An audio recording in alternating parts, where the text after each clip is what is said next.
So, hello guys, good morning. So, for today's vlog, tuturuan ko kayo kung paano magbayad kay Shopee Pay later. So, itong gagawin ko na to, madali lang naman to. Syempre, sundin nyo lang yung mga procedure na nasa video. So, of course, nandito tayo kay Shopee Pay. Nandito tayo kay Shopee.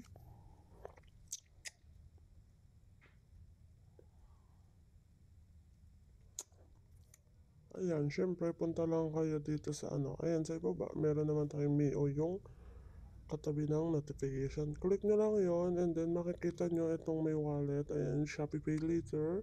Click nyo lang yon and then maglo-loading na siya. And then ayan yung dapat kong babayaran nitong October. So ang due date ko is October 15. 6 days to due date. So kailangan na natin itong bayaran.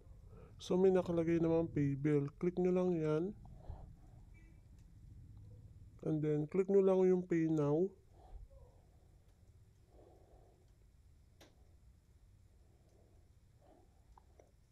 And then payment method. So marami naman kayo ditong pagpipilian. Meron tayong payment center, e-wallet, ayan, bank to bank.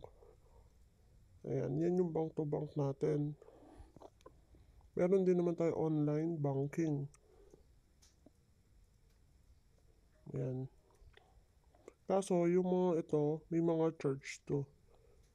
Pag dito naman kay payment center, e-wallet, meron tayong 7-Eleven, M.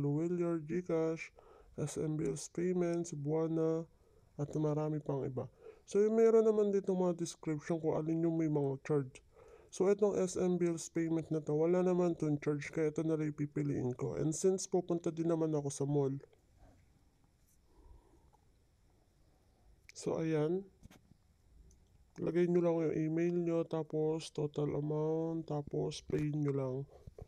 And then may lalabas na ganito. Ito yung Dragon Pay. Pag tinanong ni cashier kung anong Dragon Pay, sabihin nyo Shopee Pay Dragon. Kasi magkaiba po yung Dragon Pay sa Shopee Dragon Pay.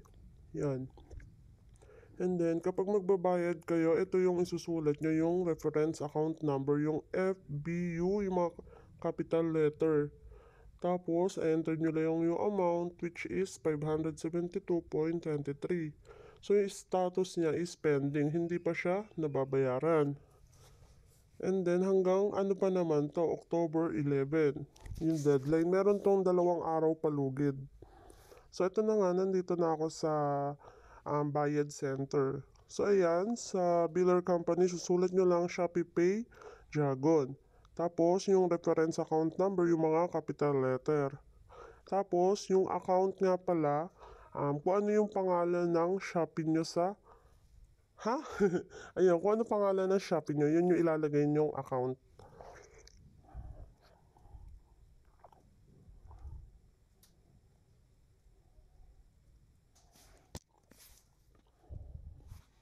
Wait lang, hindi ko maisulat kasi hindi ko nasa cellphone kasi gayahan ko. And then, ayan na yung receipt niya. So, agad-agad din naman itong mapopost sa Shopee natin. Kaya, don't worry.